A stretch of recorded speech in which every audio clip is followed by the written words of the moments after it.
This is a new BMW iX1 and this provides a serious competition for the Volvo XC40 as well as a Mercedes-Benz EQA. Let's check out what's new with this new car. In terms of design, it looks like a typical BMW SUV. You get these fake grills with these vertical slants, and you know what? This looks pretty good. And the reason for that is because this is based on the BMW X1. So this is not a pure dedicated EV platform. It's based on the same ICE car, but this runs on electric motors instead of a combustion engine. Ooh, that's interesting. As you can see, this is not really that big. This is the smallest SUV in BMW's lineup. It's about 4.5 meters long with a wheelbase of less than 2.7 meters, but it's actually longer than the Volvo XC40. This iX1 comes with two motors that delivers up to 308 horsepower and 494 Newton meters of torque. And that's more powerful than the single motor BMW iX3, which is more expensive and is a bigger car. And yes, it has less power than the Volvo XC40, but still quite quick. It can do 0 to 100 km per hour in 5.6 seconds. And this car has one big advantage. And another huge advantage is that the iX1 gets a massive boot, 490 liters to be exact. That's the same capacity you get on the BMW i5. And there's also underfloor storage where you can store your charging cables. And if you need more storage for your IKEA shopping, you can also fold the seats down with a 40-20-40 split. And here's how you charge the BMW iX1. You have this charging flap at the back, which is quite big. I can tell that this is based on the petrol version of the BMW X1 because there's a hole up here, and this way you place the fuel cap when you're pumping petrol for the BMW X1. Clearly, this is based on the same platform. And one thing I like about BMW is that they use these elegant design flaps to cover the charging port. I think this is such a nice touch from BMW because this is much better than the rubber flap covers you get on other EVs. The BMW iX1 supports DC fast charging up to 130 kilowatts, and they say that it can get from 10 to 80% in just 29 minutes. We tried charging ourselves, we got from 6 to 66% in about 24 minutes. Not blazingly quick, but okay lah. If you're not in a hurry, it also supports 11 kilowatt AC charging, and a full charge takes 6.5 hours. The iX1 in Malaysia comes in M Sport kit, so you get aggressive looking bumpers, nicer looking 90-inch wheels. The rear bumper also gets some diffusers and some accents for the fake exhaust, and you also get loads of M badges around the car, including the steering wheel as well. On most other EVs like the Volvo XC40, there's a frunk under the bonnet where you can store additional stuff like your bag, but the iX1, nope, there's no frunk over here. You just get a fake engine cover. Yeah, you can't put any bags in here. Thinking of buying Ultra Racing strap bar for your BMW iX1? Don't need! I don't need it. I don't need it. Because there's already one included in your BMW for free. Original BMW tau. Inside the iX1, you can find that this is a very driver-focused interior.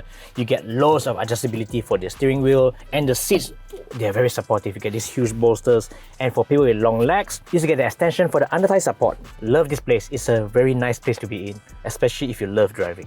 The iX1 door handles might look normal to you, but make no mistake, these are quite chunky. It really has that extra heft to it. And the doors feel quite heavy, pretty solid. But why does it have to sound this way? The BMW iX1 and the X1 are positioned as a sports active vehicle, so obviously it gives it a more youthful design. I like the two large displays in front. The interface is great, it looks like a high quality video game, and I also like the sound it makes. Check this out. Wow. Check out the aircon vents on the BMW iX1. This kind of reminds me of the previous Honda HR-V. In most cars, you get like a 1-to-1 configuration, but for the iX1, you get one aircon vent on the right of the driver, just one aircon vent, which is quite wide, that's directed to the driver, and for the front passenger, you get two aircon vents directly in front, just mounted above the glove box. This looks pretty cool. And you also get physical controls for the aircon airflow as well as the direction. Much better than the Tesla. What did he say? And the iX1 comes with free indicator stalks. So no excuses for not using it. Tesla Model 3 Highland can't relate. The BMW iX1 comes with a wireless charger, and you look at this, you might think that you can charge two phones at the same time, but you only get one wireless charging pad, and it's positioned quite upright. And you must be wondering, what happens if you drive too aggressively? Will this phone fall apart? Well, not to worry, because BMW has included like a handlebar to hold your phone into place so that you can hold on tight when you drive like a madman. Despite sharing the same platform as the BMW X1, the iX1 still offers loads of storage areas. Underneath this floating center console, you get space to put like a small bag or even a handbag, and on the door pockets, you have space for a water bottle and even a 14-inch laptop.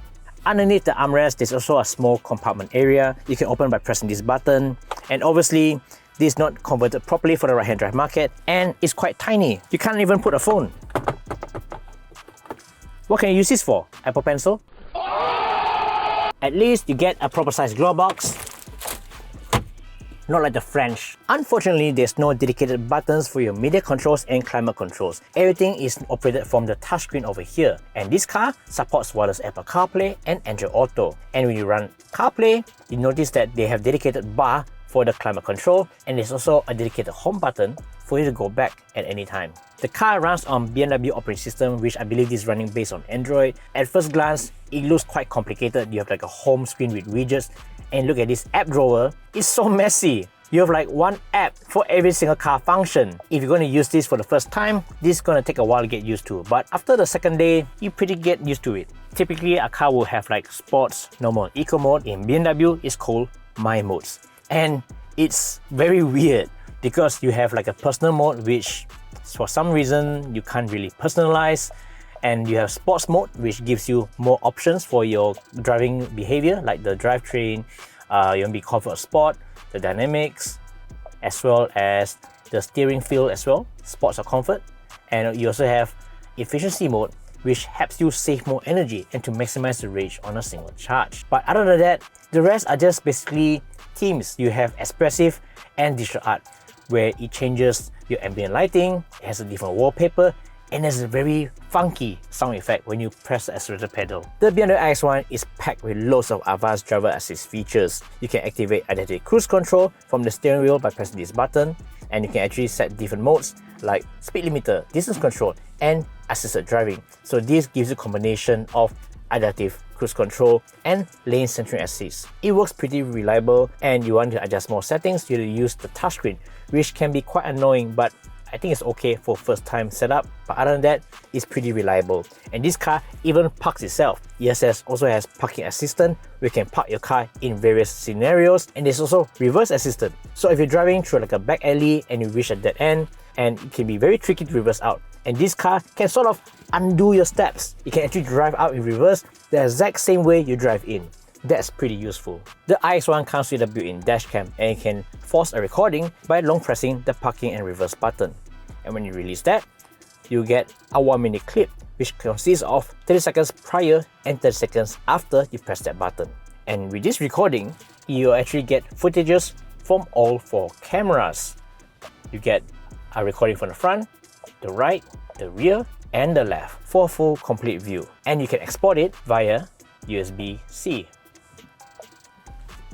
Since this is a compact SUV, it really isn't that roomy back here. With the front seats adjusted to my ideal driving position, I only have that amount of knee room remaining. But at least there's a lot of space underneath to slide my feet under, and this car can also allow more recline for the rear, which is more comfortable, unlike the XC40, which feels very upright. But I do wish that there's more under thigh support. So there you have it, the BMW iX1. It's a great driving position, it's fun to drive, and it's packed with loads of tech. I just wish that it has a longer range and a higher DC fast charging rate.